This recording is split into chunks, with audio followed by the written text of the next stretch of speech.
Bueno, mi gente, yo soy Manuel. Pues hoy les vengo a hablar de los maestros de Villa Granada Intermedia. El primer maestro que les voy a hablar es el de español. Él no sé, él tiene cáncer en la garganta, no sé, porque siempre está haciendo mueca o algo así. Y le tiene un casco cabrón. Parece un alien, el hueputa. Y la apesta la boca a cebolla.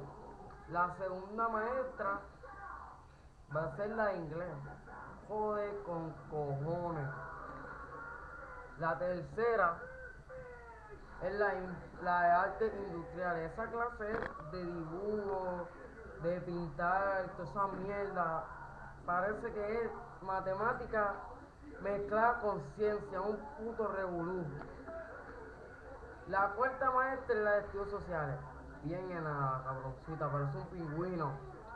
Y la última es la de ciencia.